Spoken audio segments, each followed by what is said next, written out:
take us into a review of things. Yeah, I'm gonna need that because apparently I've been told that there's been some there's people have made some mistakes and Uh, Look, look events here. events have occurred. I'm looking There at are you. no mistakes. It was fully intentional.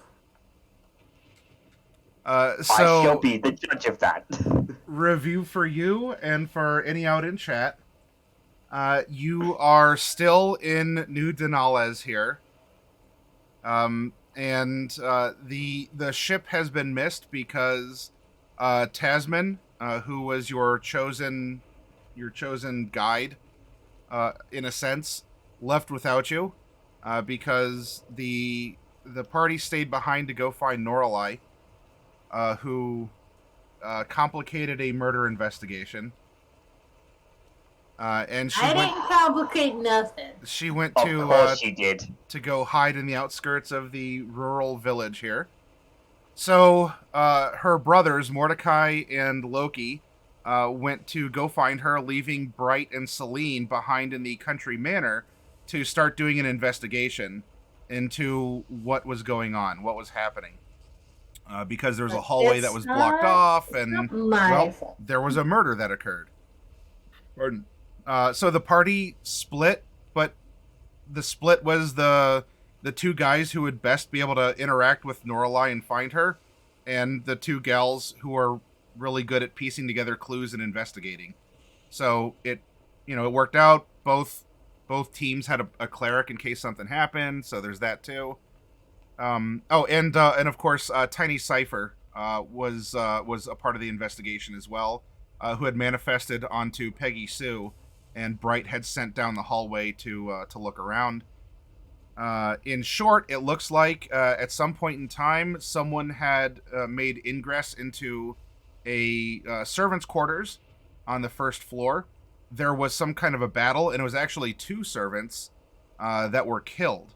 Um, while it was the quarters for only one, perhaps there was some sort of uh, a deal going on, or a visit of some interest or another that was occurring.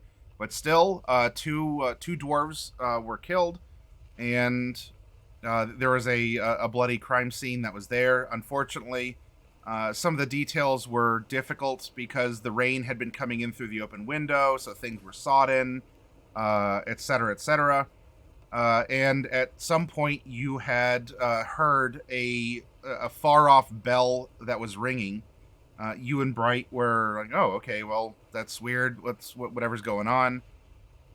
You had pulled each other aside to start comparing clues, and when you came back out, the mansion, this country manor, was empty. There were no servants. It looks like they sat down whatever they were carrying or doing and just seemingly disappeared. The two of you thought that perhaps were they not quite unseen servants, as they were in fact seen, uh, or at least a mix of that. But it seems like they just disappeared somehow, and so you all had gone out to do some more investigating about what that could have led to. Meanwhile, Mordecai and Loki were having a talk between each other. It turned into just some bonding, between kind of brothers. Some information shared as Mordecai was having a kind of a real talk with Loki, like, "Hey, we're going out there. Tell me about your past. Tell me about Norelai, etc., etc."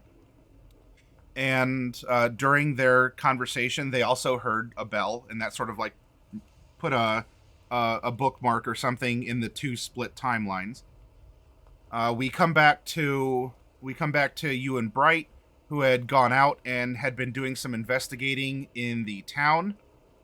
And in the town, I mean, this to you as the player might look very familiar, but also it would so happen that the town of Browbeat looks very familiar to New Denali's as well, for reasons of cultural heritage, because Browbeat actually is the home to like the largest presence of dwarves in Mesotopia.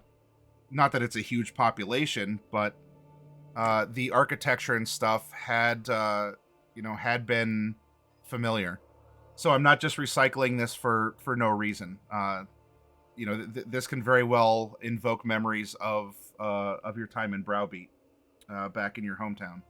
Well, in the homelands, not the north here. So after the bell had rung, you had continued adventuring. Bright was chasing after an umbrella, and you had heard a banging clatter, which ended up being a shutter that was open on the side of a house. So the split party had split once more. You peeked inside and saw that there was no one who was there, and it looks like people were there, but similar to the manor, everyone just sat down what they were doing and disappeared. So there were, dishes that were in the sink. Some were clean, some weren't. There was a meal still sitting out on the table. Just evidence that people were doing something, and then they weren't. You also found a bag of groceries that looks like someone either dropped or had set down and abandoned it as well. Bright had come back, and the two of you began investigating this house. Bright cast knock on the door. It opened, and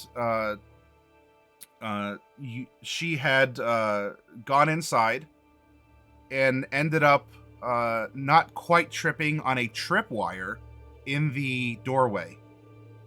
The two of you had an "oh whoa, what's this" moment, and found out that this house had a lot of mundane traps inside of it. And you began investigating. Celine, you ended up finding evidence of possibly 2 hidden doorways that were near seamlessly involved in a wall. And there was some investigating again between the two of you. You have a couple brain cells you can rub together for friction. Try and ignite a spark here, and as well with evidence of dwarves being around, as Bright knew that the dwarves were averse to magic, though there were no dwarves that were immediately present, so she did cast a detect creature, and she detected dwarves beneath you. So piecing things together, going back to what you had experienced at the keep, where when you entered, it looked like there was a large wall in front of you with a mural, and you were able to very easily actually push open the wall to reveal double doors on just brilliantly made hinges that somehow bore the weight of the stone, etc., etc. Before entering, the throne room here. You had surmised that it would seem like this family and perhaps others had passages into cellars or hidey holes or something along those lines, and they had made a retreat into there. Some more investigating, and unfortunately, the two of you were rather baffled regarding the supposed doors in the walls. But you did find that there was a locked room to a bedroom that would ultimately show had a non-magical electrical trap on the door handle. They had a device of some kind that was able to give off a massive, very lethal, mind you, discharge of electricity. And so, again, the two of you were left wondering why that this seems like overkill, or you can respect that these are artisans who can do very masterful trap making, but also stonework. But why with all this? And so the two of you thought it over, and Bright came up with the notion of, well, given the context of things, this might be preparations for invasion or war. Seeing as though the king himself was intimidated by the governor of the Shadowheart governor over the dwarves. Because seemingly, you were in dwarven territory, ruled over by the queen from the mountain, but, the king is present there. while this is dwarven lands, they apparently have a governor from Shadowhar that the king himself does not want to invoke ire, and so in case of invasion, they not only had a hidey hole of a sort to retreat into, but if soldiers were to enter their homes to loot them or look around, those soldiers would be met with resistance. And it was here that the party, I spoke through Celine's mouth, and it was Coffee Cat was not so sure if Celine would have said this, but the other Coffee was voted down by the other party members. What was said? Oh, hi. Oh, we have a Coffee Cat with us. So Bright made the comment of, in a sense, this seems like overkill to like be super prepared in this manner, right? All the traps and the hidey places and everything. And Celine, through a clinical detachment, brought up the fact that if the gnomes were this prepared, they probably wouldn't have been, eaten, or like more of them would have survived than what happened in their homelands when it was invaded. So. Oh yeah, no, she definitely would have said that. So. Yeah, no, she straight up would have said that. Portrayal of Celine was otherwise perfect. So bleh. Yes, Coffee did a very good job of portraying Celine. It's like you somehow know her, Coffee. I wonder why. So it created kind of a tense, snippy moment between Celine and Bright. But yeah, it was again with that clinical detachment of, well, if the gnomes were more prepared, then maybe they wouldn't have gotten eaten. Sorry, Bright. I don't know what else you want me to say. So it is an objective truth that they were not prepared for the flesh trees. Not necessarily not their fault, because no one really could have expected it. But it's probably a good idea, what with the fact that there was war going on, to be a little more prepared than they were. And it's not even just the gnomes. If it had happened to the people of Bezamaska, Celine would have said the exact same thing. Meanwhile, after the bell that had been that kind of binding point between the two, we had Noralai up here, who was talking with Tig the goblin, and there was a rustling in the little foresty out of the way area they were in, and a goblin had come out and was asking for help from Noralai and Tig, favoring its right shoulder, saying, "Ow, it hurts," and it needs help. And as it so happened, Noralai was attacked by this goblin when it tried to pull a familiar maneuver. Something like this happened with the dwarves back in the keep, especially regarding the true presence or the true identity of the king. But it tried to warn the concerned Noralai of, oh, there's a monster behind you, and she turned around, and that's when this goblin leapt on her back, kind of Yoda to Luke style, and subsequently regretted it. And grappled her and went in for a bite on her neck, but missed. And as she saw this little goblin kind of go, ah, over her shoulder and bearing fangs, vampiric fangs. A battle ensued. Tig needed to be protected because Noralai was proving to be a not as vulnerable target, so it tried to jump into the tree and go up for Tig. That's then also when we're going to cross over the Mordecai and Loki timeline of events and bonding. Look, both Dark Wolf and Coffee Cat were dual boxing these characters very well as we were flashing back and forth. And so they heard some struggle ahead, and a battle had ensued where this vampiric goblin was put down. Loki, who had manifested it, I believe, once before, but I forget if it was like super obvious. But anyway, Loki. It was obvious. He was showing off in front of the dwarves. The black tentacles. Yes. Okay. So he erupted in black tentacles, dragging this thing closer to him, in a very, a very Great Old One fashion.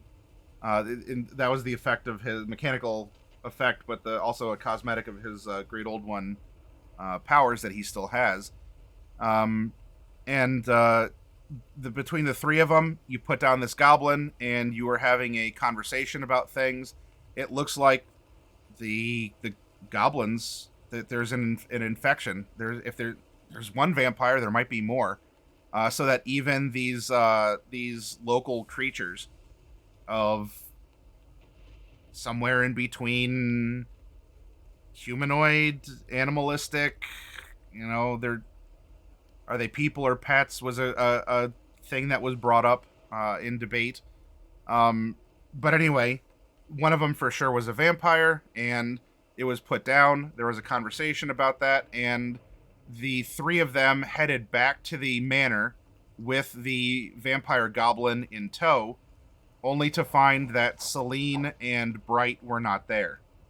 So they sat down to have breakfast. Meanwhile, Bright penned a message from some stationery and ink she found in the home that you were in, gave it to Peggy Sue, who is now looking like the bird that she is, because a cipher had revealed that Selter, he did this diplomatically, not with the clinical detachment of Celine, but with a sense of gentlemanly. It was an understatement, or he was just kind of being polite to try not to cause a panic. But effectively, Selter is dying because she was so heavily damaged. She also has no energy. Right? She has no fuel. She has no biomass. And even Cypher's visage that was projected onto these manifestations of Bright was beginning to falter. And he actually ended up sort of blinking out of Peggy Sue, so that Peggy Sue was just a bird now and not even Tiny Cypher. But Bright sent the letter back to the manor. The bird flew through the rain with a freshly inked missive, meaning that Mordecai, Lokiadius, and Norelai got a very wet and runny letter that didn't say anything. It was because it was raining. However, things were easy enough to find because Norelai was able to talk with Peggy Sue, and in so doing, ended up having a surge of magic, making her hyper caffeinated, effectively. And so she just had a ton of energy surging through her, and she took off, following Peggy Sue, who was able to just fly back to the to the house in which Bright and Celine were, with the other two following behind. Norelai just booking it through, ends up tripping on the tripwire because that hadn't been defused or taken apart by either Celine or Bright. Tripped, fell, a large slab of rock came slamming down, and Norelai would have had her tail crushed if not for Peggy Sue, who was able to swoop in, sort of Indiana Jones grabbing his hat at the last moment from the movie, and like just barely managed to get her tail, such that a chunk of her tail fuzz is actually still pinned under the stone, sealing the front door. And what you had seen as those who are inside the house, what you had seen is on the back of the slab that descended down from the ceiling is a very crude, mocking piece of art painted onto the back that has a dwarf apparently whizzing on a symbol of Ouijas. And probably says something rude in... well, actually, it probably says something rude in Dwarven, but for sure in Common, it's telling the Imperials to kindly take a long walk off a short pier. We'll keep it PG-13. That's look. I hate the. I have a reason to have a personal vendetta against these people, but that's just rude. So if there were any Imperial soldiers in this house, they either would have been crushed under the stone, probably died by electrocution from going into the master bedroom of this place, and there's a mocking message that was written on the back of this slab that was very insulting towards the Imperials and in the modern day equivalents. I don't know how popular or common it is down your way, IRL lethality, but around here we have what's called Evil Calvin, which you often find on people's trucks, where an Evil Calvin from Calvin and Hobbes is peeing on, like, if you love Chevy trucks, and peeing on a Ford symbol or whatever, with a mischievous grin. It's kind of like that, where a dwarf was relieving himself on the flaming skull of Ouijas. No, we have something similar, so I know what you mean. So here now we are. It is still raining, but inside the house, we have you. Outside the house, we have a Mordecai and a Loki. And that is the 5 members of Chroma Company here. All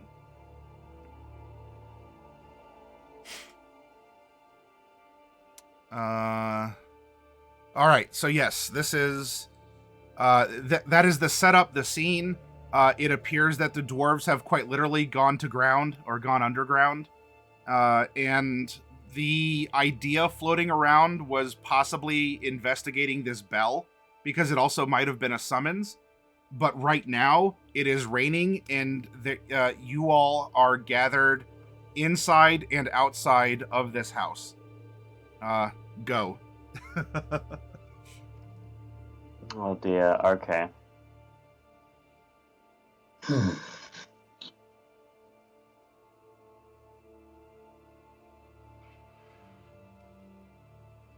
Well, that's what that does. Yeah. Hey, so the good news is we're all here. So that's good. and nobody died. Well, wait a minute. There's an extra goblin. Extra goblin? Oh. Right. Yeah, I'm sorry. I guess Tig? Was Tig left at the manor, or Norlai, were you carrying Tig? Tig came with, and somebody else. And then... I was not carrying Tig, but I would have told Tig to come with us. All right. Tig came with, and somebody carried the other goblin. Yeah, right? We're going to have Tig on the outside then. Oh yeah, Mordecai was carrying the other goblin. Yeah, because Norlai was too hyped up to... I was swooping. All right, so yeah, that's true. You also have this this wrapped up vampire goblin burrito with you. Yes. All right. That is a that I am carrying right now. So Pearl is going to be Tig. And then the one with its brain exposed is going to be Dead Goblin. So, there we go.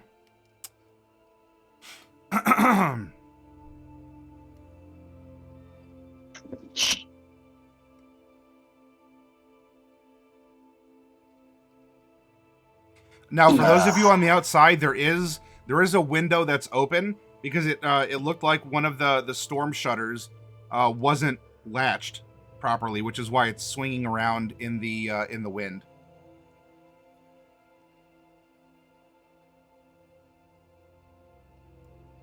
Is everybody okay in there?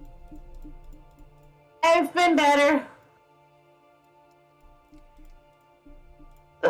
Yeah, I'm good. Right? You good? Yeah, of course I'm fine. Yeah.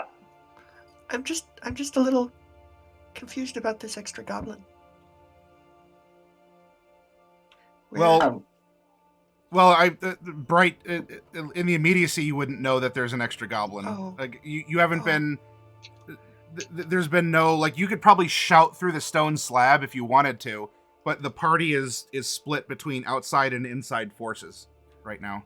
Oh, okay. I thought they came in because of Norlai setting off the trap, but maybe No, it was just her. Norlai just barely managed to get in, but the others fell behind her, and so the slab is slammed shut. Okay.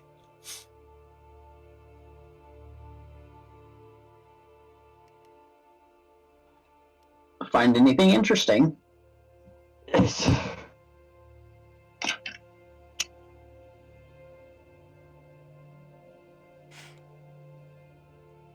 Somewhat. There's this art. Yeah, I see that. Kind of distasteful, if you ask me, but it's not really meant to be. Is Mordecai going in the house, or who's talking to who here? Yeah, Mordecai was gonna go into the house. Okay, how are you going to go into the house? Oh, you said there was the open shutters. There is, yes. I mean, I still have a pass wall that opens the whole back wall of the house. It should be pretty straightforward to come in and out. Oh, yep, that's true. You do have a pass wall. Oh, okay. Then either that or the pass wall. Mordecai's gonna get in the house. Okay. Why didn't you guys deactivate the trap? Loop. You go around back. Loop.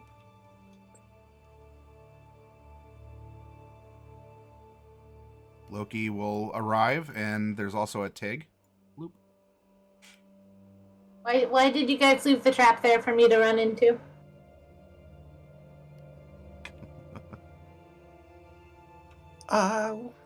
We didn't expect you to run into it. Would probably be why. You shouldn't have just left it there, especially if you guys were waiting inside the house.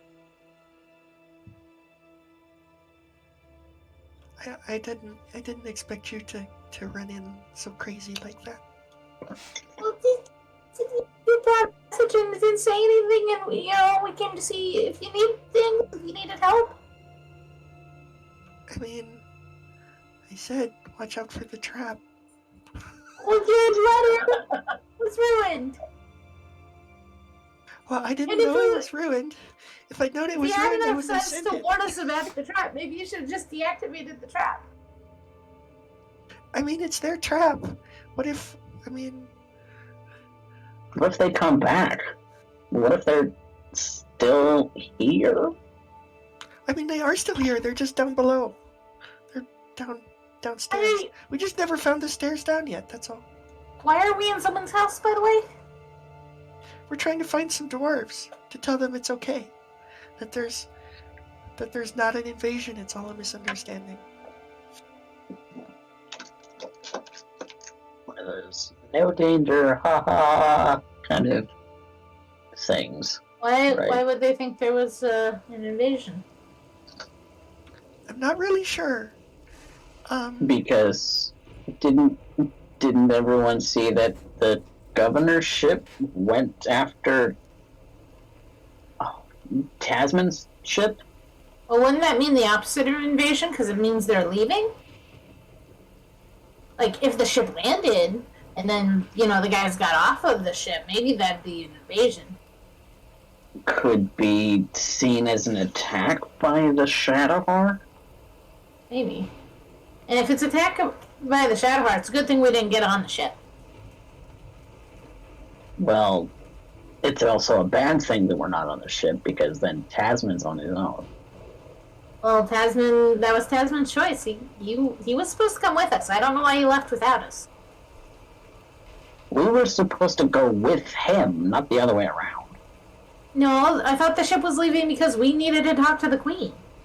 They were going already, it seems. Were they? They left without us, so I assume so.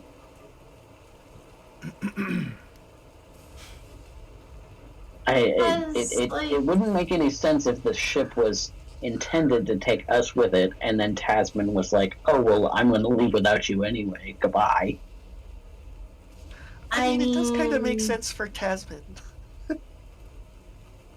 I can totally imagine him, like, showing up on time and without his passengers. That seems, he's the sort of guy who said if the train stopped to pick up passengers, it would upset the timetable. That seems absurd. I mean, it does, yeah, but... It's absolutely absurd. Out of character, Maddie. Yeah? Were we supposed to get on a ship that was already leaving? Yes. The king was sending one of his representatives to the mountain to inform her about what was going on, because that's the communication they use, since they're magic averse, in a sense.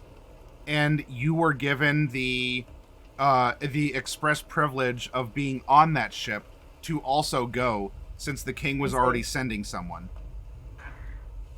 Okay, I see. This whole time I thought that we were supposed to go, like...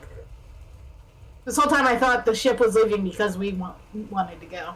No, you're almost literal nobodies to these people. You are possible rebellious insiders, having stolen a ship, at least under the presumption, and actually assassinating the emperor, which was of interest to the dwarves. However, the fact that the empire had showed up with their apparently regional governor over the dwarves, and even caused a heckin' concern in the king. The king needed to let the queen know what was happening, because that's how their system operates. And because you were there and you had an interest, because you were talking about, oh well, we should talk to the queen about resources and all this other stuff. The king was open to letting you do that, because he couldn't just open the treasury to you or give you these things. And since he was going to send someone anyway to the mountain, you were just given permission to go with the king's messenger. And he even told you, look, I'm going to keep counsel with two of them. I'll even let you choose one that will act as a guide for you to try and orient you, so that you can learn our culture, learn about the tension going on between us and the empire. And you're doing that just in a completely different way now. And that's where my confusion was. Tasman left because we were given an option with the guy. I thought that we were leaving expressly because we asked. No. You as Chroma Company are unknown literal who's to these people. Like you earn the king's interest because he's the one who was there. He was in the countryside there with you all, and got a measure of who you are through your interaction, when you thought he was just some literal who. He's just some random quaint farmer, and that was his way of gauging your true colors. But no, like he was going to keep counsel with two of them and send one as a messenger. He allowed you to choose which one, because culturally maybe you would jive better with one of them than the others, or one of them might be better to answer some questions that you have than the others could. Which would be important for your cultural, your very quick cultural assimilation into the dwarves here on your way to the mountain, and especially in the mountain, where presumably there's other forms of etiquette or tact that must be practiced. And that's also why Tasman had to leave, because he was under orders from his king to go to the mountain and deliver a message on his behalf to the queen about what was happening in the queen's land. And so if he's like, all right, well, one of these people presumably is a traitor or is mucking up a murder. Like, he even abandoned a murder investigation to get on board this ship. It was something that he woke up and he probably didn't want to do, but he was doing it because he seems to be able to conduct those sorts of investigations. So he even quit that, entrusting it to others so that he could go and deliver the message.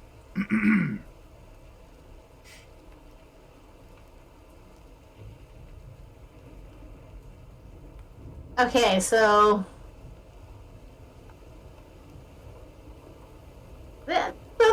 to get there.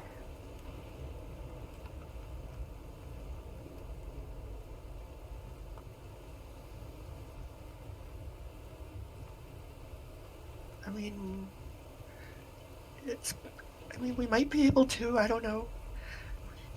We really need to go there. I mean, well, we do, but now that we've solved the murder, maybe we should. Wait a minute. Do I know? Why doesn't everybody come in the house so I can see the goblin and then I can talk about the goblin? Everyone is in the house now. Okay, so, you've got this extra goblin. Oh yeah, where did this extra goblin come from? Well, me and Tig were hiding in a tree, and then this goblin came up and he was like, "Oh, I'm injured," and I'm like, "No, you're not. I know you're injured." "No, really, I'm injured." And I was like, "Fine, I'll come down and look." And then he's like, "Oh, there's a monster behind you." I'm like, "Really? There's no monster behind me." I turned around and he jumped on me, and I knew this was gonna happen, so I blasted him. And then he tried to bite me, and then he tried to bite Tig, and then I blasted him more, and then he died, and then he's a vampire, by the way. Oh, well, that would explain why I didn't. And if there was a murder, it was probably him. Oh, or there was a murder. He was probably the murderer. Yeah. Not a lie. What? That kills people. Yeah. It tried to bite that's me. why they call them murderers. So, yeah, it's it's a vampire. In defense of another. Also, like, it was a vampire. Yeah. Oh, I'm not blaming you for blasting it. I'm just saying that kills people. You should know that. You've been blasting things for long enough. You've been blasting things for long enough to know that if you blast something, it's likely going to die. Especially if you blast it multiple times. Celine, that was the intent. It tried to hurt me. So I hurt it back. Jeez, also, when we get back to Visit Masco, Kieran's gonna need some real warnings. Mm-hmm. Yeah. Loki was actually pretty good at shooting him too. He's not a bad shot. You know, with the hair tentacles. There's no hair in those tentacles. Celine just kind of turns to Loki. Well, I mean, you were... maybe still are, but kind of lucid warlock of Shirnaruth, so I suppose I'll let it pass. Yeah, we've already had that discussion. We've talked about this. Yes. Oh, well, good to know. Thank you for informing me. Mm-hmm.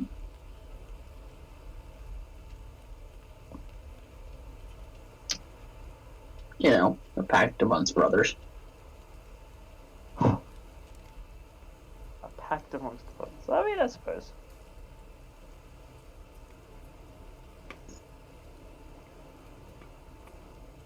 So you guys were looking for stairs down, right? Yes. Yeah.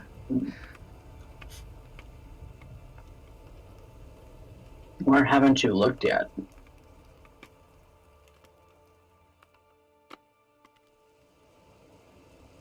That is a good question. Where have we not looked yet? You have looked. Well, we haven't gotten... Yeah, we didn't get the second door open yet.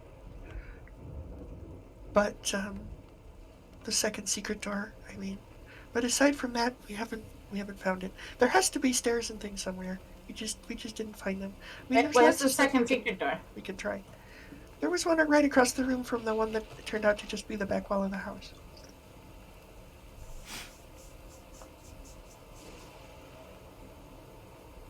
I suppose having a fake door on a wall kind of Screws with your enemy's brains a little bit, I guess.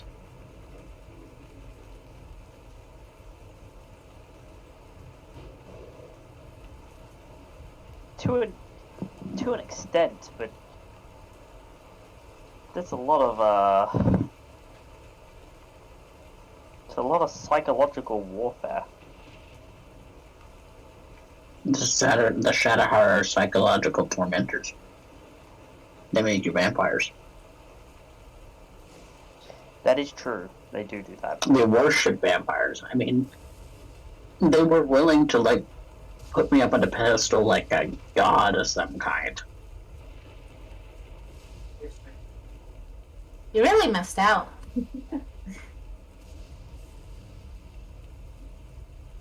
First off, heck no. I am not gonna... First of all, I don't need that big of an ego.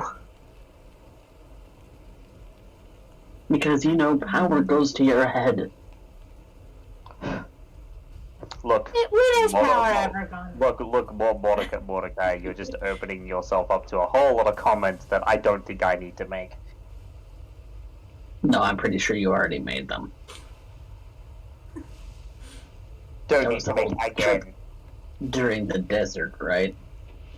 On the Repentless initially. You know, before the Repentless became Salter. Yeah.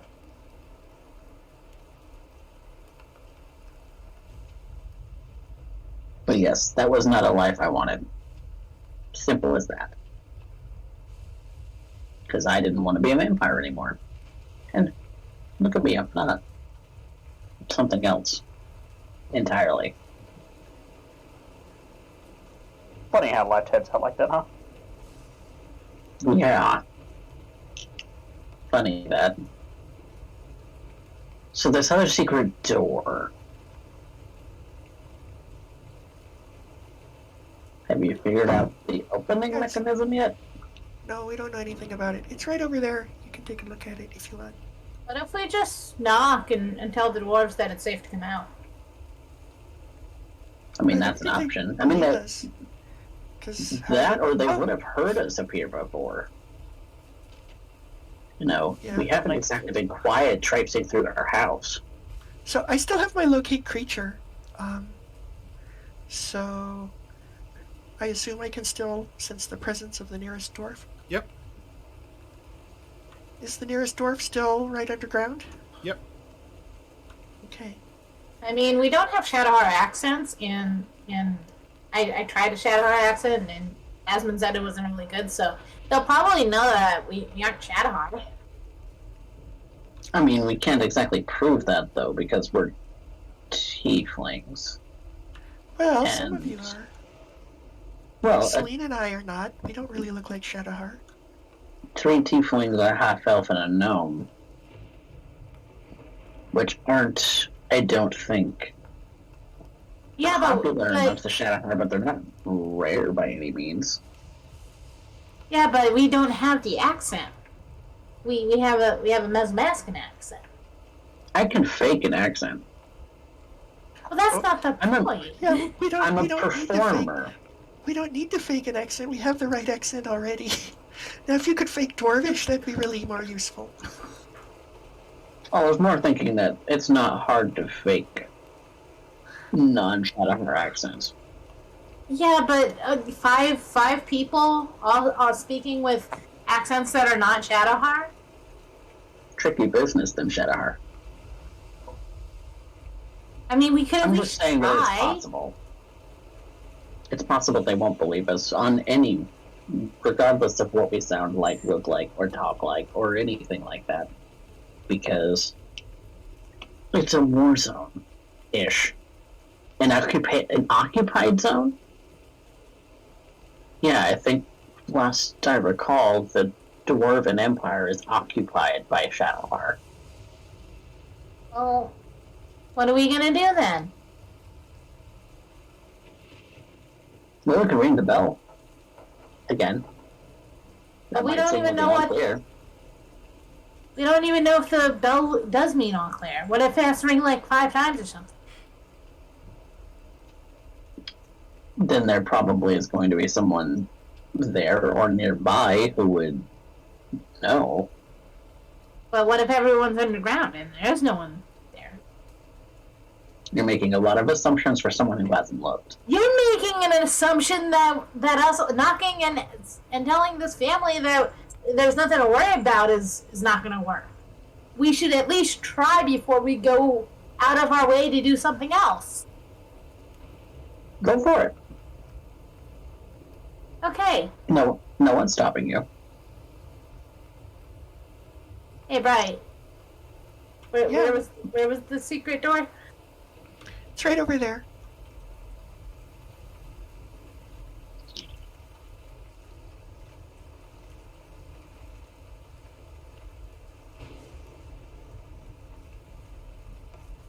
It's thaumaturgy to boom my voice. Okay. Oh my.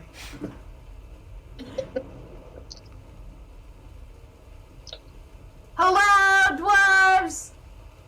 There seems to be a misunderstanding. There's no danger. No It's reply? safe to come out. No Oh, reply. goodness. Yeah, I could have done that.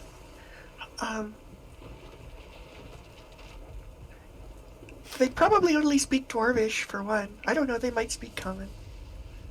I don't know, Dwarvish. Well, that's part of the problem. Can't seem to remember how to do that. Can you? Alright. Unfortunately, it's not on the list of languages I know. We just had to land in a country where none of us speak the language. No, that's Did not we our did we fault. investigate the bedroom that we unfizzled the trap, or is it did we not get around to that yet? No, you set off the trap doorknob, but it hasn't been gone through or investigated. Okay, well, let's take a quick look around in there. I mean, I'm not going to go through all their things because that wouldn't be polite, but maybe there's a trapdoor down there. Also, when I open the door, I'm going to take the dodge action. Okay, Bright, go ahead and make a perception.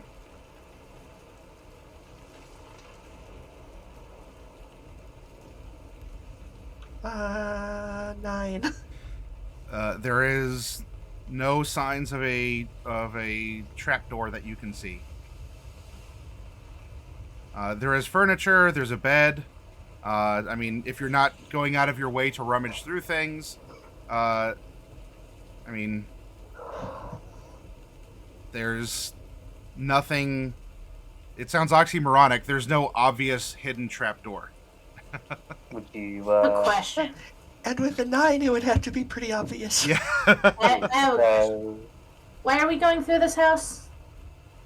So we can find a trapdoor that goes downstairs so that we can say hello to the dwarves. But why? Try to... So we can tell them it's all a misunderstanding like you just tried to do. Okay, but like, we don't have to do that. No, but we've solved their murder, and I think they might want to know that there's actually been a murder solved instead of an invasion happening. So they're really confused. Okay, but why don't we go to someone who actually has something to do with the murder? This is someone's house. Yeah.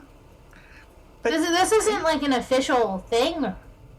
Why don't we go back to the king instead of rummaging through this poor person's house? well, because this is the village we're in, and they're the ones that we're dealing with. I mean, we could go back to the king. It would be...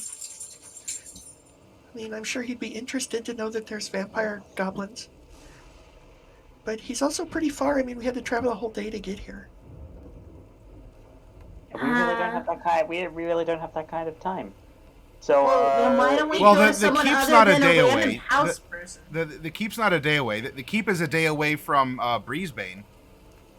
A day-ish. I mean, 8-ish hours by cart. But the keep is not a day away. It's across a little valley from from the town. Yeah, it's just across. Just So across it's a couple the of way. couple It's of just there's hours. no point If in that. talking to some rando, you know, probably has a nice family person when we can talk to someone who can actually do something.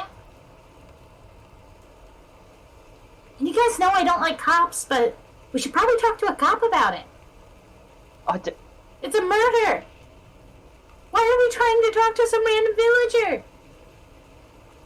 We have killed literal godlike beings. No, like. What's that have to do with anything? You're still worried about cops? Celine, not make the a perception point, for me, please. Celine. But not. This is a straight up one, as there's disadvantage for circumstances. Oh wait, who What is? was that? This Yeah, is we didn't hear Celine. you. A perception from Celine, but circumstantial disadvantage flat. cancels out the advantage. Yeah, it'll be flat. It's still a 23. 23 or 32. As this conversation's going on, Celine, your pointy ears perk up a bit as a familiar sound, kind of a discordant. Now, I don't know if it has the same effect as like nails on a chalkboard or like a fork scraping on a plate to you, not just an audible way, but more in a, I don't know, you almost feel the vibration in your very being. You are hearing the whine of those Shadowhar donut engines for an airship that are passing overhead of the area here. I mean, maybe not the house directly, but despite the rain and the conversation and the occasional gust of wind or slamming of a shutter or a rare thunderbolt, you hear faintly and you almost feel that vibration inside you as an airship is passing over. Make an investigation as well. This will just be normal for you, Celine.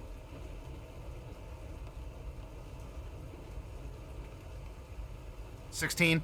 That'll be good enough. It sounds like one of the smaller, like the crew ships, similar to the ones that you first encountered in the desert. Oh yeah, so it's like a scout ship. Yeah. For a crew transport. Yeah. Right. Celine kind of immediately freezes.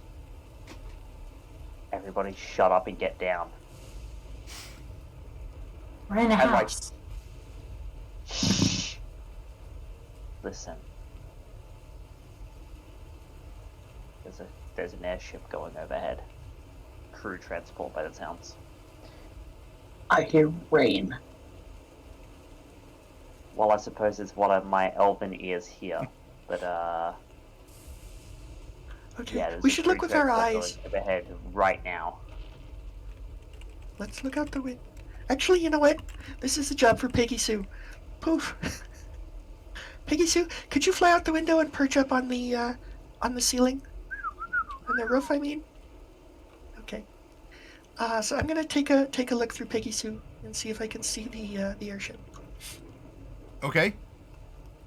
So as you all are hunkering down, your senses switch over through to Peggy Sue, and you do see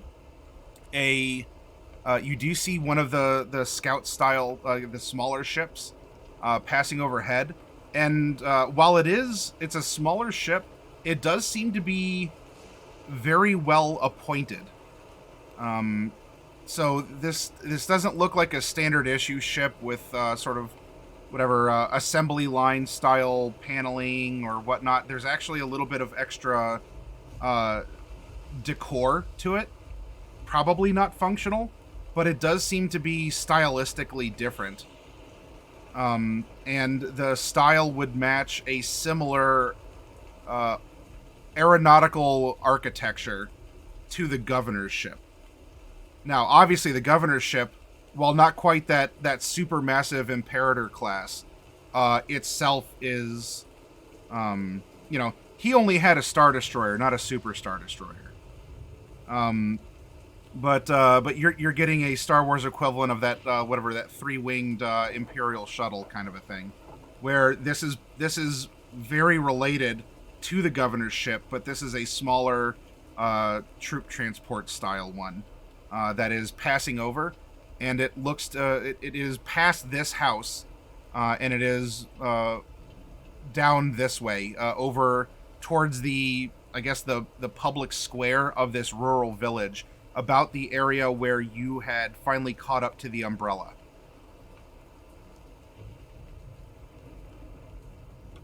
Okay. Yeah, so there's an airship overhead. Celine's right. It's fancy looking. It's it's fancy looking. It's not the usual mass-produced kind.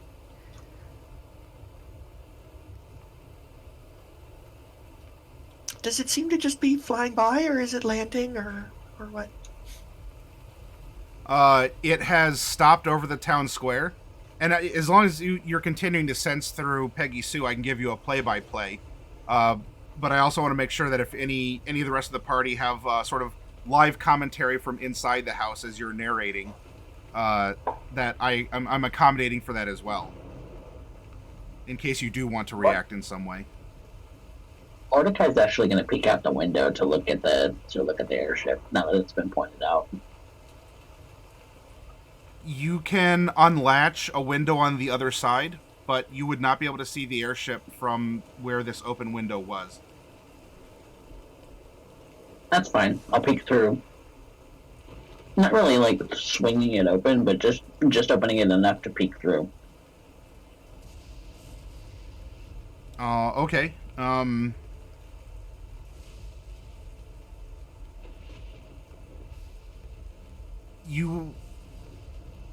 Because you're going to have to undo the shutter as well, like, peeking through is going to be tough without just opening a shutter that otherwise would block your view. So you can open a shutter, and if you want to peek up over the sill, maybe that's possible. But you can't just, like, open the storm shutter and look through, because you can only see off to a side through it instead of the direction you would need to see. Does that make sense? Okay. Can I open the shutter only slightly to peek through it? Because from what I understand, is it like open out kind of door shutters, or is it just like... Yeah, so there's storm shutters that allow the water to go down and are heavier duty to protect the glass of the window. Light could come in because there's slats, but the slats are pointed down. So if you want to look out, you would have to actually just open the shutter to look out. Otherwise, you can only see at an angle, because you've just creaked open the shutter at an angle before it gets wider and wider as you throw it open. Yeah, that like, if it kind of like opens out into the road, then, you know, opening it enough to be able to see the ship overhead. Maybe. Okay, yeah, it's you can go and undo the clasp on this set of windows, and you can open up one of the shutters to look and see. The wind is blowing. You're starting to get wet as the rain is blowing in, but you can see that that hovering overhead is a smaller airship, similar to the style of the kind that you saw in the desert.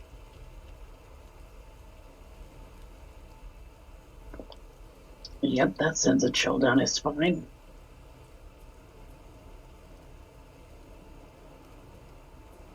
It is now beginning to descend, both Mordecai and Bright see. Okay. Well, maybe there is an invasion after all.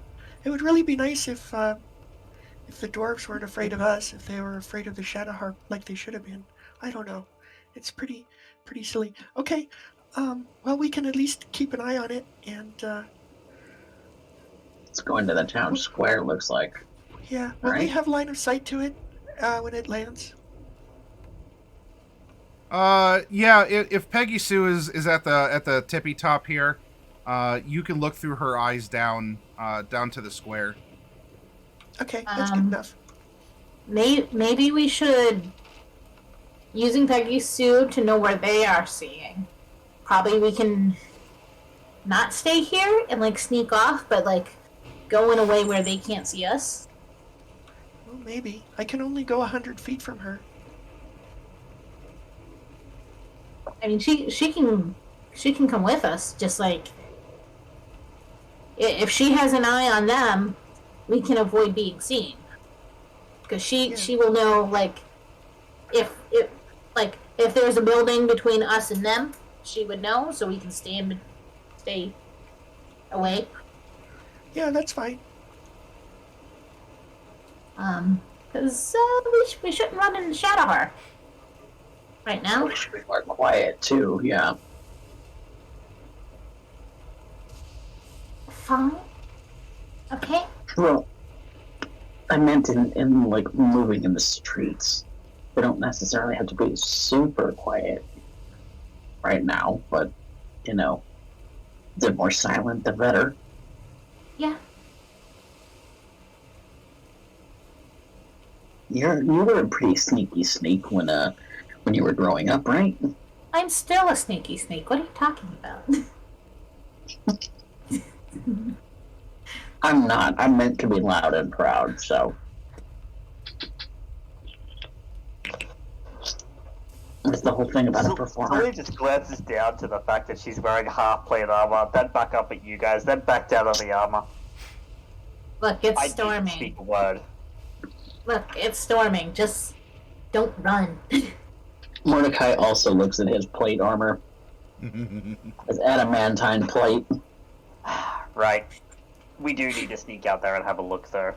And if we get into a fight, well, then we'll just destroy them. Loki and Norlai are just like, yeah, we're the sneaky types. We could get out of here without any of you noticing. I mean, I would rather we don't just destroy people, but We may not have a choice, and it's not like they're going to just let us go. Let's not get into the fight in the first place. On that note, Let's where's avoid. Tig? Oh, God. So Lee just looks around. Oh, no. Wait, what? Why would she leave Where's- without telling us? you're the one who collects pets, Norlai. You guys, Including I almost people got- as pets. First off, I never said she was a pet. I said she should be treated like a person. So don't act like that. Second, You also collect people. no, you don't.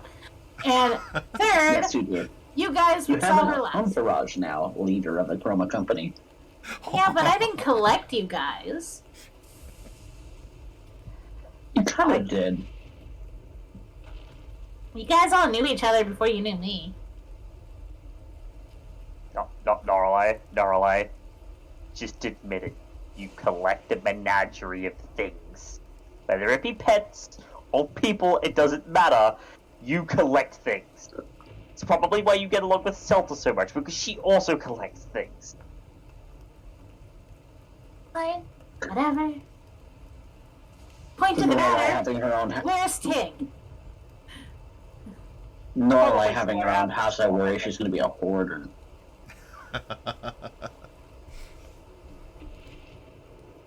That is a valid Loki, concern. don't say anything. Loki, is she a hoarder? Have you seen her room? Not lately, no. I said don't say anything. Stop. Oh, so it's exactly as we fear. Okay. Mm-hmm. Yeah, that's usually what that means. Right. Let's find the goblin. We have to go out into the storm. Yay! I mean, if you don't want to Water get in my wet, boots. I like Just the stand rain. next What's to wrong with me. the rain? Has Yeah, anything but, I mean, interesting that's- happened during all the petty bickering? Has what happened? Has Anything the interesting? airship done anything interesting during the petty bickering? Yes. While this is going on, Bright still has you have your eye rolled back, looking out through Peggy Sue here. There is a squad of soldiers that is departing the ship, and you can see that more than a few of them are of dwarven stature, and they are wearing similar uniforms to those of the soldiers that you had seen from your invisible hidey spots in the Chamber of the King. So this is whatever sort of personal guard that the governor had brought, and at least from their initial, from how it looks in your first impression, there are more than a few spellcasters with them, as well as soldiers that look like they are in heavier armor with the arms to match. Oh, so hey, interesting news. There's a detachment of troops. How many would you say there are? There's 20 that have gotten out of the ship. It's a pretty big group. It's a whole platoon, and they have spellcasters and heavy armor and dwarves. I don't know why they have dwarves with them. That's a surprise, but yeah, stuff's gone on. We should probably if they've got spellcasters, then that's interesting news. That's all. I don't have counterspell right now. Okay, Joy. we have to find Tig. And Yes. we have to We have not be to in find this her house. now. Well, you I can leave don't through know. the magical hole in the house if you want. I don't know. I don't actually know what spells I have prepared right now because the version of Roll20 that I have is the app, and it doesn't tell me what I've prepared. So, Well, Oh, I can locate Tig if we have to. I can open up your character sheet as well. yeah, the ones I have prepared I- have just dots next to them. I'm looking to see if I have locate creature.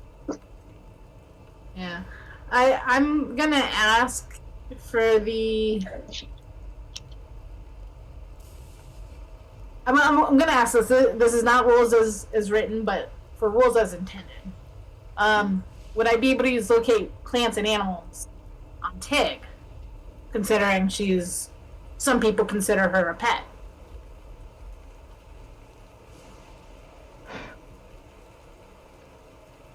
You do have locate creature prepared as Mordecai. I'm sorry. Can you say it one more time for me, Darkwolf? I was looking at the spell sheet. Would I be able to use locate plants or animals on Tig, considering some people consider goblins animals? Do you consider goblins to be pets and not people? No. Oh, okay.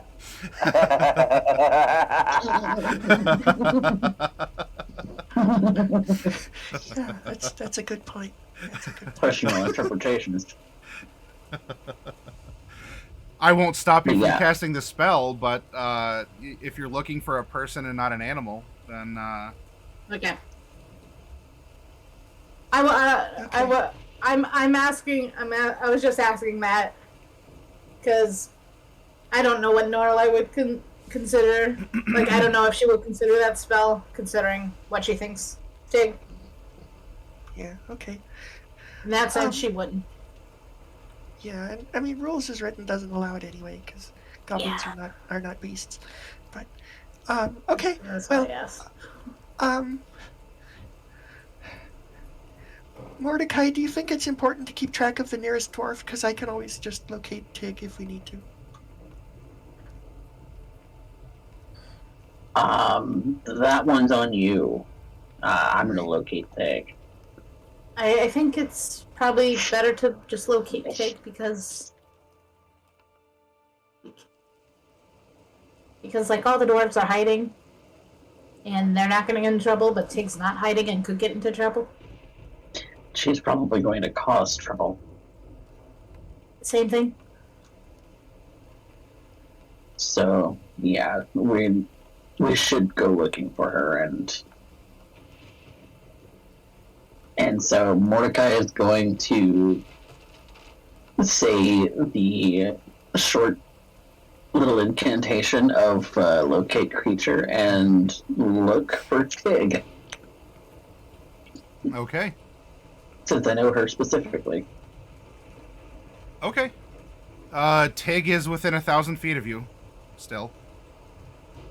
And I know the direction? Yes.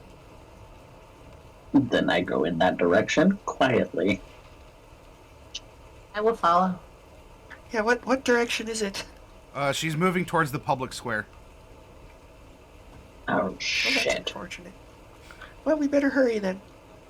And Mordecai is going to, as quietly as possible, hurriedly try and catch up with Tig. Let me know when I'm within 300 feet of her. I'm not sure we actually know the distance with locate creature. That's No, kind of- no. For purposes of my spell, of something I wanted to do, I can do it within 300 feet. Do you need eyes on Tig? No. As long as I know that she's within 300 feet of me. Okay. If you see Another her within creature we 300 can see feet of where you, then... But yes, locate creature won't give you, like, it's a radar that goes out to 1,000 feet, and it's a yes or no with a direction. Now you could try doing some triangulation, like, you know, if But it's the also angle concentration. I'd be able to pick up that ping regardless. Yeah, you can do some basic triangulation based on any sort of movement of you and or of Tig. It just doesn't give you sort of a heads up display of, you know, how many meters or feet or whatever, you know, like, she's in the walls, she's in the walls. I'm just going the direction until I can see her.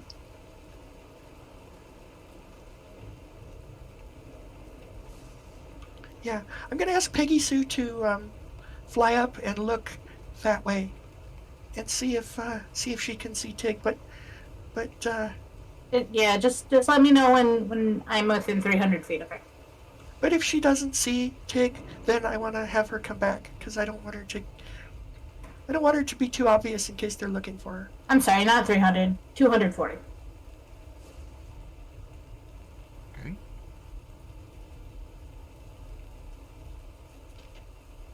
Are all of you leaving the house on this search?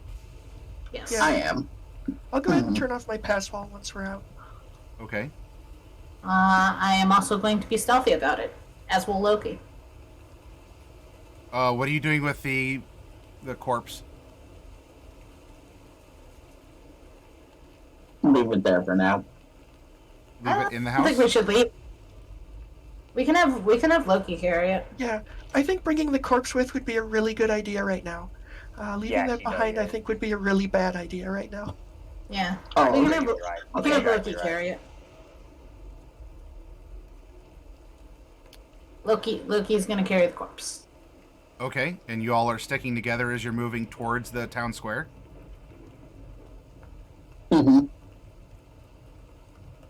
Fairly? I would imagine we are. I'm leading the charge, I guess. If there's a marching order. I'm the one who has the pings.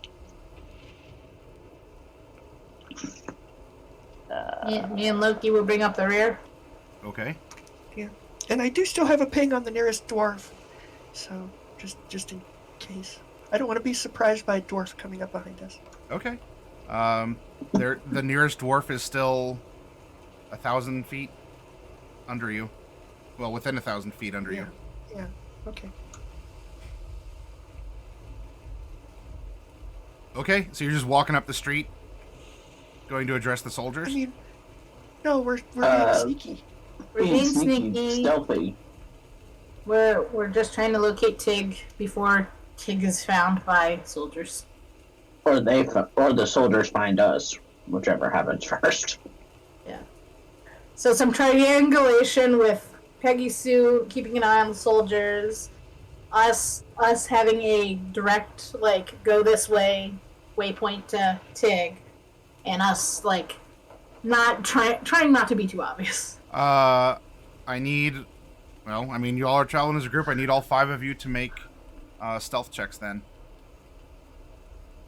Oh, right. It's a disadvantage for me. Yep. Okay, the 17 was Loki.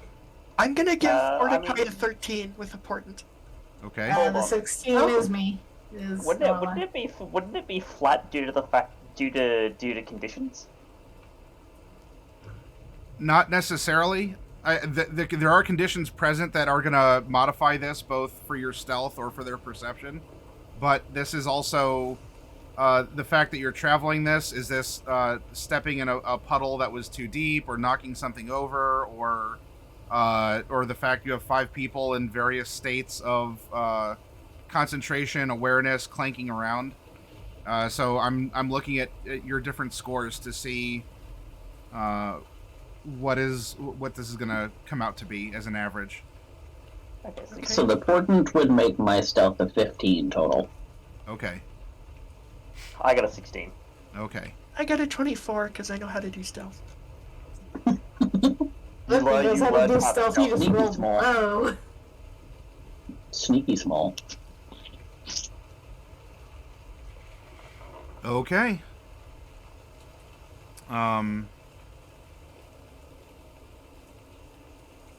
So you all begin to walk towards the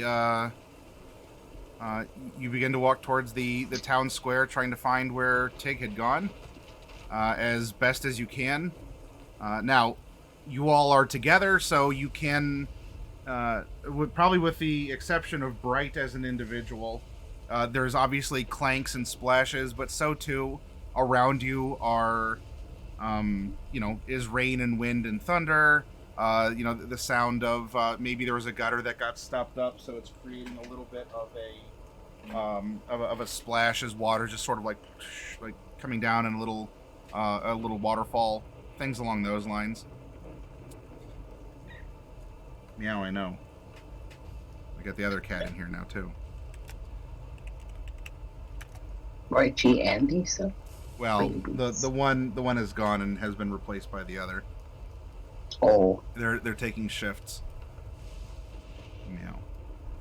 They gotta make sure that you're good. All right, so Mordecai, as you're taking the lead here, and you are, and you're approaching, you can see that there is a squad that has split into 2. Looks like there are 10 soldiers in each, and one is starting to head off in one direction, and the other is starting to head in the direction from which you're coming. As this would be the road. If we do a zoom out to just New Denalas in general, it would be the road that would end at the country manor here, and the other road would go up towards the other end of town that you and Lokiadius were trudging along to find Noralai. And with the town center being, well, in the center of this here. So there is an airship. Possibly other soldiers are still aboard it. But you see that 10 are starting to head in the direction you're coming, because you all are at this end of town. And another 10 is heading up this way. Can you see they're coming?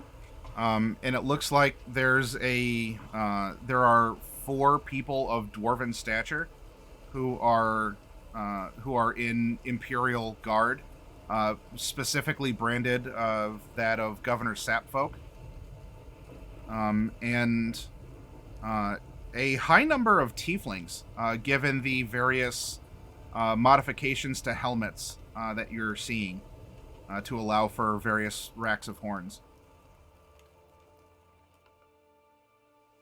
Makes sense. Given that tieflings basically come from the Shadowhorn Empire.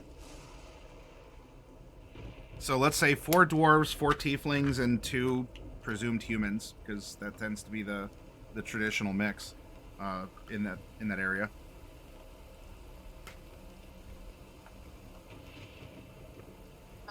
If they're coming down the same road we are, we would probably hide.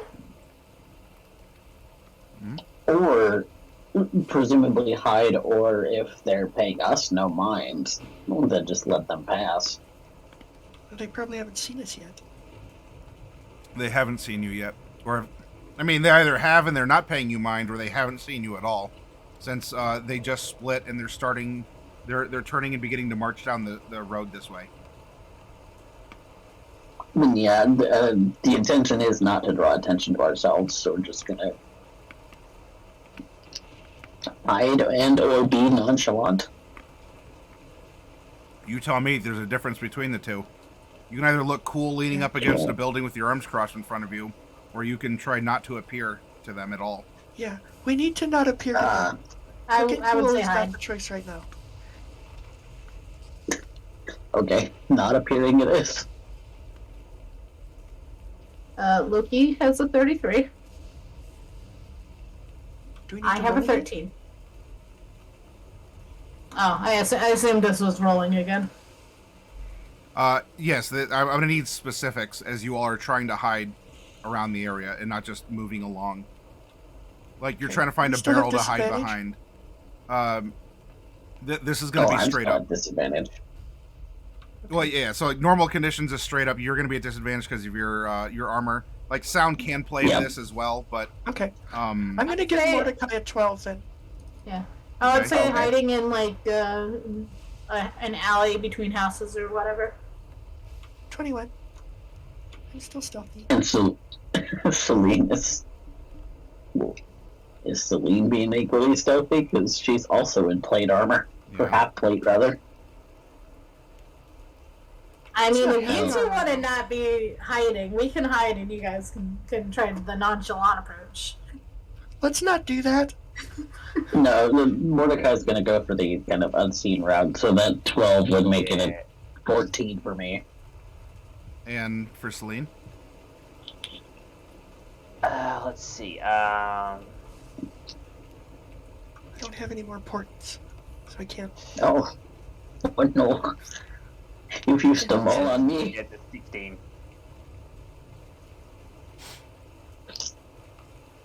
I'm sorry. What was actually, I that? would need to roll. I Actually, didn't I see would it need- manifest. Actually, I would need to roll again. Apologies. There we go. Oh, it's a 10. Okay. Well, Big yikes. I can turn you invisible if you want. I may need it, but honestly, if it's gonna continue like this and they attack me, I'm casting Firestorm at them.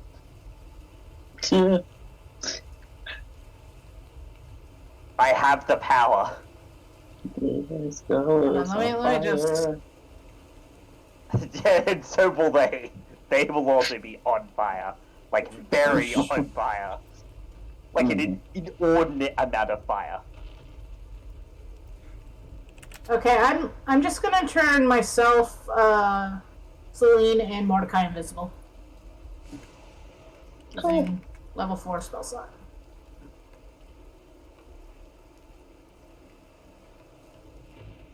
I'm pretty sure that still gives me a 12. Or a 14, that portent, so. Oh, that puts me to 16. I need a roll also for that. I know. Oh, Alright. Oh, there's well, a yeah, 1 we're on the surging. wild magic roll. I need a percentile. Yeah, we're please. surging. 53! 53. Oh no!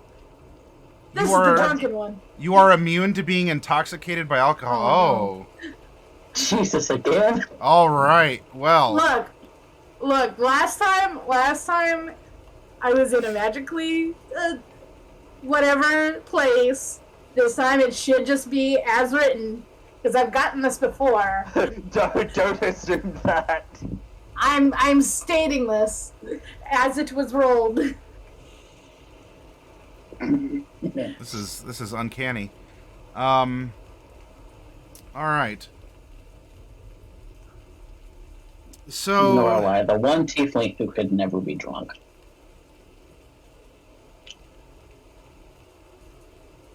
It's like a D12 of days, right? That I'm not drunk. 5d6. 5d6. So it could be up to a month. She's done that before, I think. Alright, 12 days of non-drunk.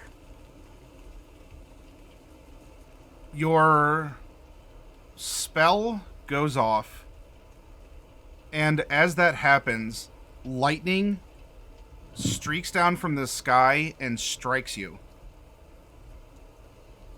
I'm immune to lightning damage. It courses through you, and ends up. The invisibility spell goes off, though the 4 of you that were in on the invisibility spell. 3. Yeah, it didn't include me and Loki. Oh. Okay. Yeah, like you. I cast it at 4th level because it's Oh, one right. additional creature. It's yeah. Yeah. Then the 3 of you, you are invisible, and there's no damage associated with this. However, I mean, beyond the fact, Noralai, that you do have something in your body has shifted. Not that there's an obvious effect in that regard, but Celine and Mordecai, the 2 of you are extremely charged with static electricity. Now, you're invisible, but there is your hair is kind of is frizzy, and we'll see what happens the next time that you hold hands. Frizzy and wet at the same time. Though there is the lightning strike, and there are shouts ahead of you all as the lightning that had been summoned down, not summoned per se, but the lightning that had crashed down was seen by this group of 10, and they're coming to, I don't know, see what happened. It's a curiosity, if nothing else, because lightning just struck a building in town to see what's going on. Okay. Then our invisible selves must vacate the premises. Yeah, so Loki and I are visible. Where are we hiding? Like, what's the scenario here then? Loki was hiding like in an alleyway, probably behind like some random tool shed or wheelbarrow or something. Yeah, I have him by a rain barrel that's over here. Okay. And Bright, you can hide in a wagon if you want, or you can hide around a corner. You can hide behind Loki's cape. I don't want to hide there. Around a corner would be good. Okay.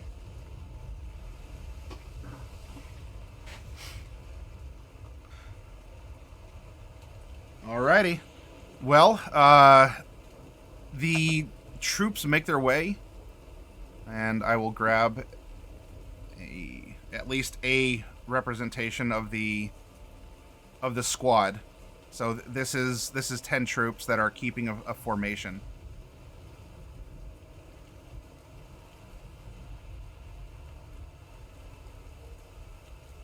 And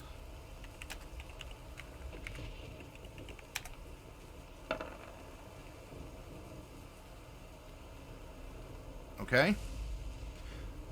The group is in your midst, and is over here starting to look around. The dwarves are speaking in Shadowheart Common, as you would suspect that's what is needed.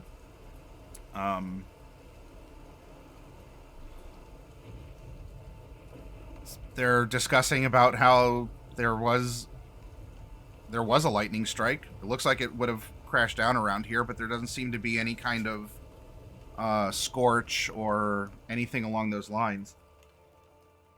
But the 10 of them are here and beginning to look around. Do you want to stay put, or do you want to take any action against them? Staying put. Staying put. We're avoiding them. Yeah, I'm staying out of sight, hopefully. Yeah, Okay. staying invisible, just out of sight, not moving, because I will clang, I'm sure. All right. So the rain comes down, and for those of you who are invisible, you are invisible, though the water does wrap around your shape. Just as a heads up. Because it doesn't deflect or keep the water from you. The squad is here looking around, and I probably would have floated up to be on top of a roof. Probably not touching it, but just out of the way off the street. You're probably, or you are? I am. Okay. I don't exactly have something fun like that to do, so I am staying where I am, where I was kind of being stealthy as much as I could be, but now invisible. Not really moving at this point. Okay. The squad here is looking, and the commander of the squad, not a dwarf, a tiefling, says that they need to split up into 2 units of 5 to continue searching. And one of them is traveling along with the group of 4 dwarves, and one of the humans is sticking within the other human and tiefling mix. They split up, where one of the groups is sticking here and is going to be continuing around this way, and the other goes off down another side street to continue looking. As you're here and continuing to lurk, they are... Nisa, I love you, but geez, you have to be everywhere and rub your tail on me. Yes. Baby loves you. The tiefling that is with the dwarves here is telling them to is making some commentary of these are your people, take me around, tell me what's going on here. Is making commentary on the looks of the buildings. So if this is like the lieutenant of the squad, this is a chance to talk with the people of these lands. And you pick up some tension as this conversation is taking place, as they're doing some... they're looking. It's somewhat half-hearted because they're out in the rain, so they're going up, and where Loki is crouching behind a water barrel, a dwarf is going to come up to the water barrel and just sort of like give it a kick and look inside, and then kind of shrug. Like, he's looking as he's been commanded to do. But you're picking up on some conversation here where the tiefling says, "Oh, these are your people, are they not? Can you tell me what has happened? Where are they?" And one of the dwarves replies back, "You probably don't know, but they have a particular name for dwarves like us that are in service to the Empire. There's a tension, I suppose you could say." "Oh, and what exactly is the name that they have given your kind of people? Do they call you traders? Or do they call you, perhaps something worse? From what I understand, your people have a name for mine. I believe they're called, Eat Wings? Something along those lines?" "Yes. They call your kind Eat Wings. As for us, they call us, Dowigard." "Oh, fascinating.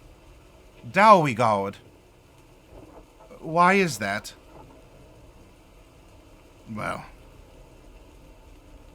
supposedly it has something to do with the past interactions between our people. The one who's been replying here, who kind of did the half-hearted kick of the rain barrel, is, of the dwarves, the most vocal here. There's a momentary pause leading you to think that he might have wanted to say your people, but he does not, and he says our people. So it is inclusive of Shadowhar and dwarf alike.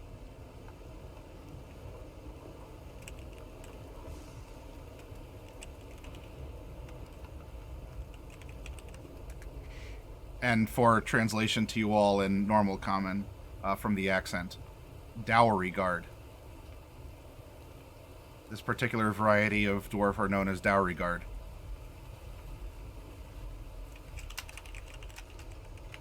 Huh, I wonder what that means.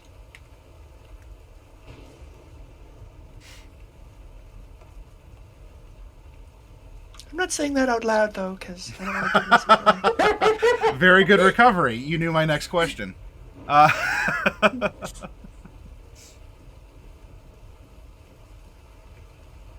So they are going to search one more time in the area in which you are in immediately.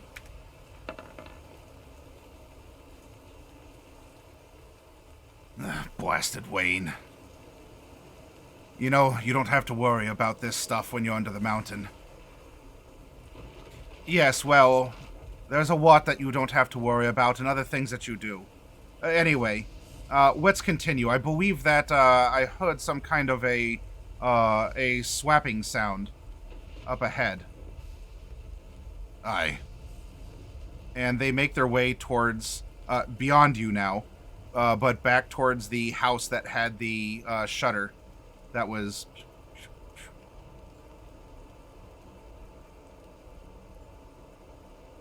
Now, this unit of 5 is just beyond you all. Do you want to continue to stay put? Or do you want to continue ahead? We would probably wait until they're, like, out of earshot. Well, earshot is variable, given your different ears and the storm. So... Out of tiefling earshot? I'm still keeping my eyes out for Tig, though. Like, I'm actively making sure that if she comes into view, I'm going to see her. Okay. She's not present, and her position has shifted slightly. You've stayed stationary, so she's not. If the kind of crossroads right here is the town square, where you're picking her up, she's now more off to the side, in relative position to where you were. So she's still within 1,000 feet, but she is on the move.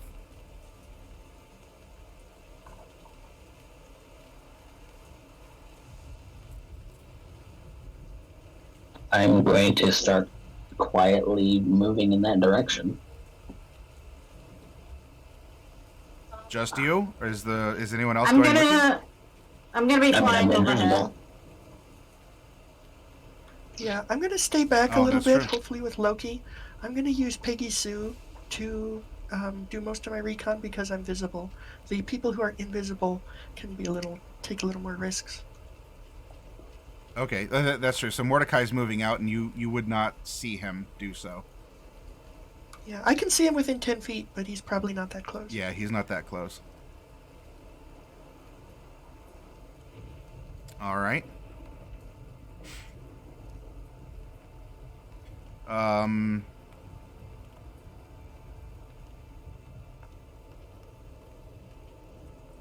Mordecai, as you are moving out, you're going ahead to try and catch up to where you feel Tig's presence. And as you do, from your side, from your right, you hear down one of the village streets here what can only be described as a Wilhelm scream. As it would seem that one of the traps on a house has been triggered. And there's a lot of shouting that is going on. It's mixing in with the wind and rain. If you want to know more, you could try getting closer to where the shouting is coming from. But from the context, it would seem like someone from the human/tiefling squad ended up triggering one of the traps to a house or a business. I would like to fly up and just take a scan around.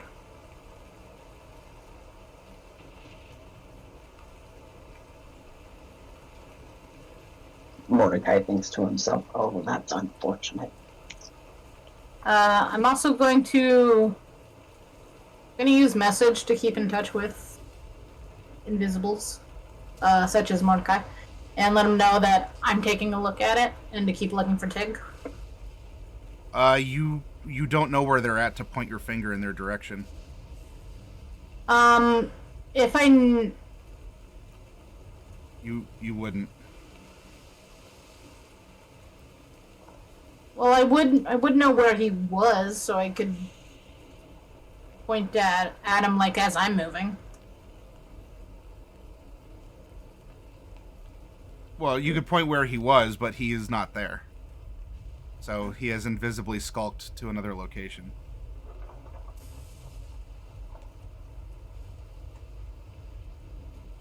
Alright. So that's information for you. At least you know that Mordecai is not there. If it is relevant to anything that happens.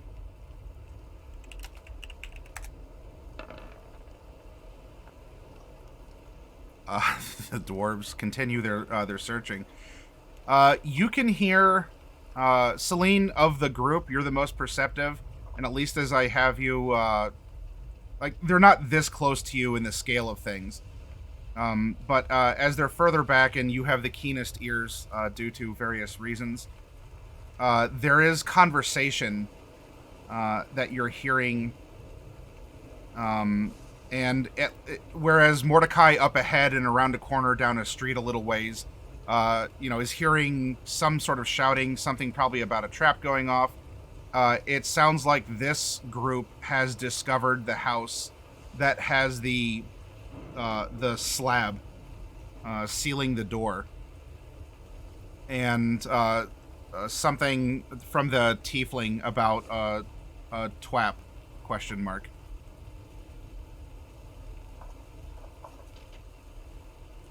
So, like, they would be like further away from you there. They're not right next to you. But it seems like they have found the house that you were at, and that there is, they have discovered that at least the front door has been barred by not a door.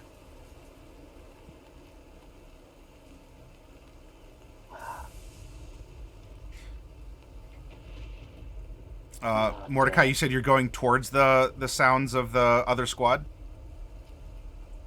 I'm still following the ping for Tig. I'm not really paying attention to the squad. It's unfortunate. Sure.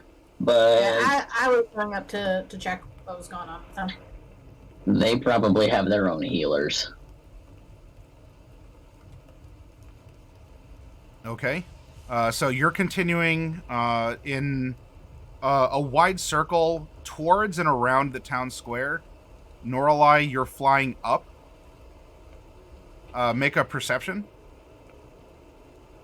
See how good my sight is. 16. All right. You can see, not necessarily here, but you can see that the dwarf squad is by the house that you were at. And they are looking over the front door, and you can see that there's a group of 4 down a side street up this way, but not a group of 5. I'm gonna go a little closer to the group of 5 and try to see what happened. Okay. Or a group of 4, not 5. Oh, the group of 4. Yeah. Okay. The Wilhelm scream. You would not have heard the scream. So your first impression of this is there's 4, you saw that 5 had taken off, but there's only 4 that you can see. And and as you are floating closer, it looks like there's just some legs from the knees down that are protruding from under a stone that has fallen in the entrance to this establishment. And there's some anger going on. Alright, I'm gonna keep going around towards the direction that Mordecai would have told us Tig was. And keep a lookout for her. You can see on this slab that another insult. This one wasn't mocking from those who are on the inside. This one is facing outwards, and it is very similar, though with a different form of waste in regards to a location on Weejas.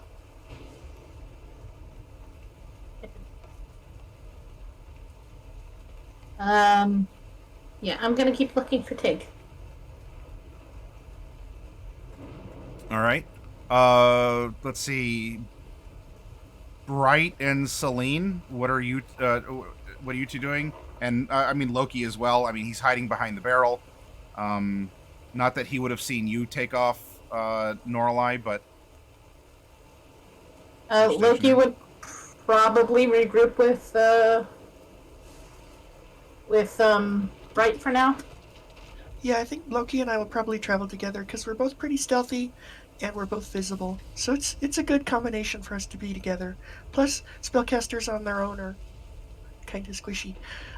So I would like to take a more surveillance-oriented approach rather than following. We'll follow, so you don't get too far apart. Mm-hmm. But we can't really see the other three anyway, so we can't follow them too closely. So rather than getting too zeroed in on what they're doing, focus more on scanning the area with Peggy Sue and looking for the other groups and trying to keep a higher level view of things. Okay, sure.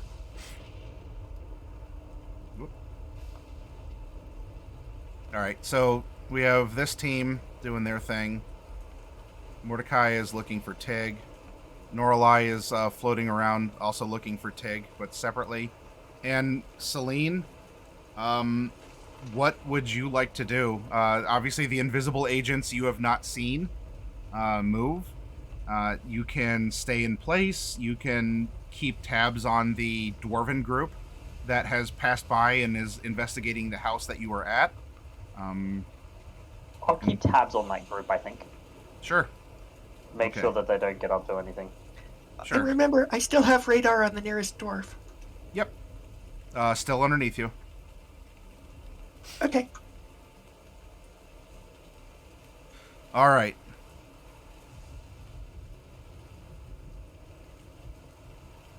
The group that is... the group that has suffered a casualty here begins to blast at the door with some magics to try and break the rock that fell on one of their own. Celine, you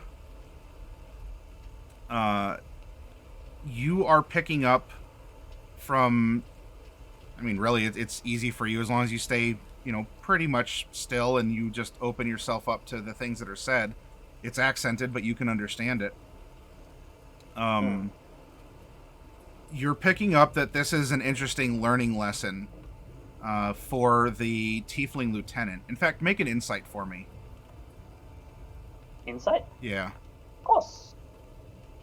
I like insight. Insight's good. Insight's really good.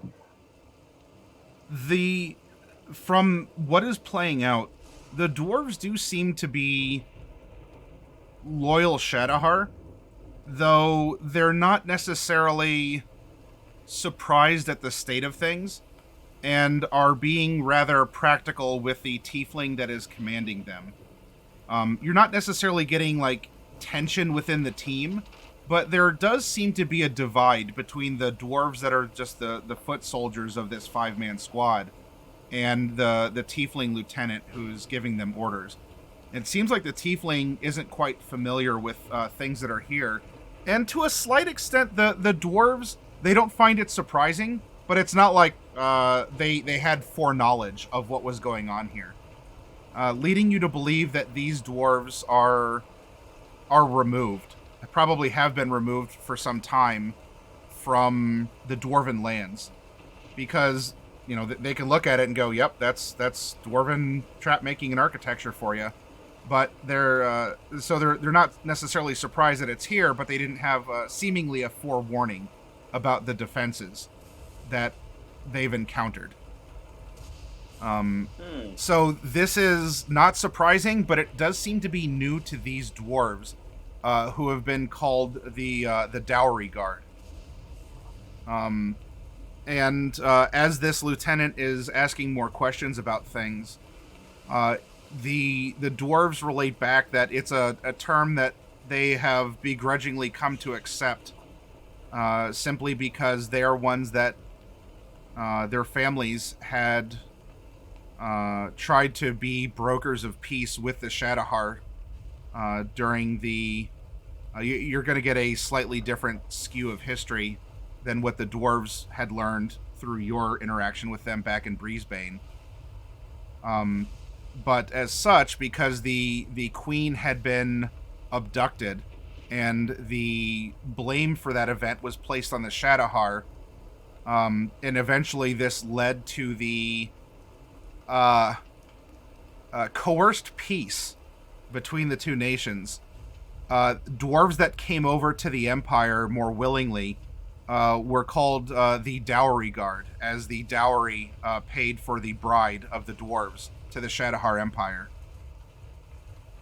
But the Dowry Guard do seem to be considered as outcasts among their own people, and are telling the Tiefling Lieutenant here that even if someone was here, they would laugh and mock at us and hope that stones fall on us just as much as you. So it tends to be you're getting a bit of a culture/history lesson as well, along with the interaction.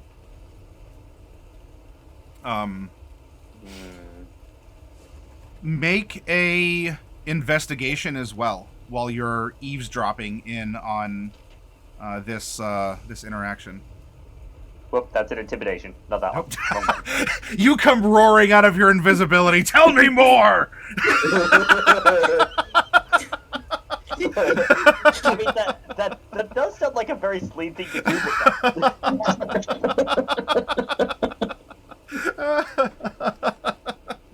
11. Okay. Some other details are put out there. Nothing is necessarily coming to your mind. Maybe you're dedicating your brainy thinks to just being open to information, and you're not dedicating processing power to putting any other clues together in the moment. We are going to have Norlai is sort of scouting around, and you can see that there are in fact some others, as there's a squad of 5 that is overtly outside the airship in a position that would be they're just sort of taking a circling patrol around to make sure that the town square is secure and that there's probably no ambushers or attacks against the airship itself. There's probably more on the inside. Am I able to see where Loki and Bright are? Probably not. They rolled really well. So. Well, just because I knew where they were hiding, and yes, I am over above. But they have moved from there as well. Okay. So again, it doesn't help where they currently are, but you know that they're no longer where they were. So you could look back there. Oh, I should be able to see Bright, but I don't. She must have moved. I need to get a hold of them. Well, you have thaumaturgy. You can project your voice very loudly, and No. Just send a PA out to him. All right. So you are scouting around. You do not see the squad of 10 that went the other direction, but that's probably due to the ongoing rain and slowly, like the fog has been coming down from the hills, and it's not quite rolling through town yet, but they're just beyond a normal sight given the conditions. Okay. Let me know if and when I can see Bright or Loki, because I want to communicate with them. Okay. Bright and Loki, as you are skulking about, you do hear that the Shadowhar are having no. 1 second.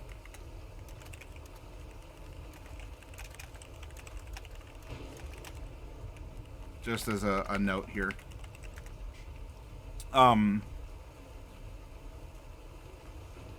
You're overhearing that it seems like the member is dead, according to whatever medic is in this 5-man squad.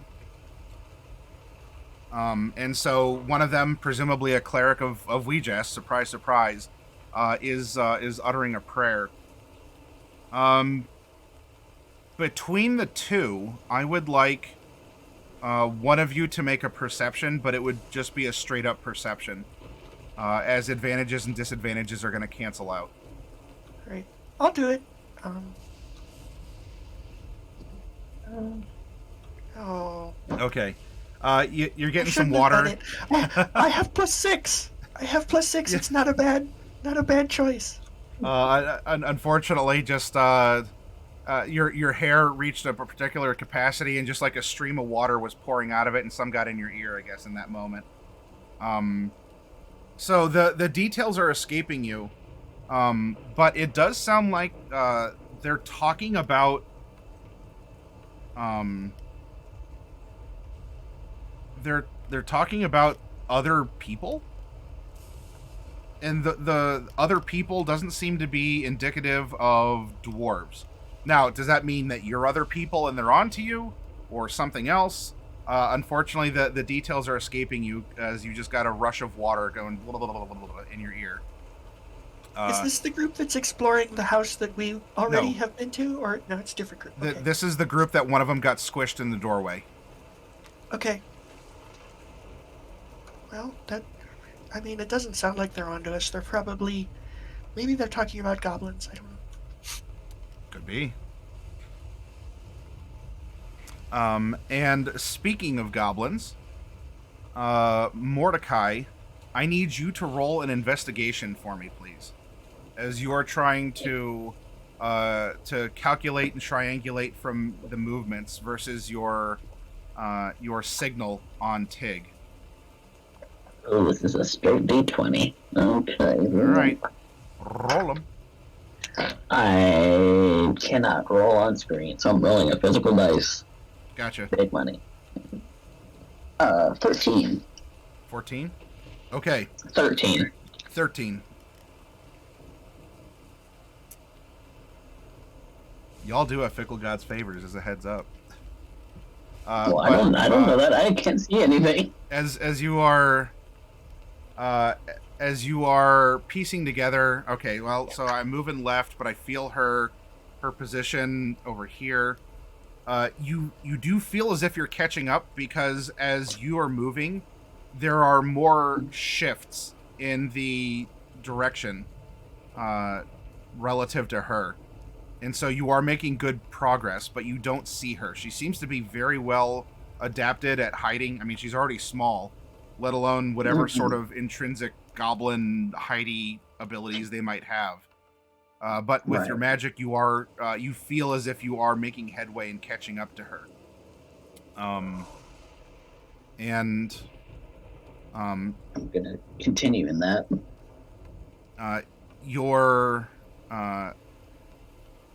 Your traipsing around seems to be a cautious circling around the town square in the airship. So maybe she's taken a curiosity in it, or it might be, since you all were starting to talk about this this thing that caught your all's attention, maybe she wanted to help and go and investigate it as well. But the course that you've been taking so far is taking you to the center of town, and she does seem to be doing a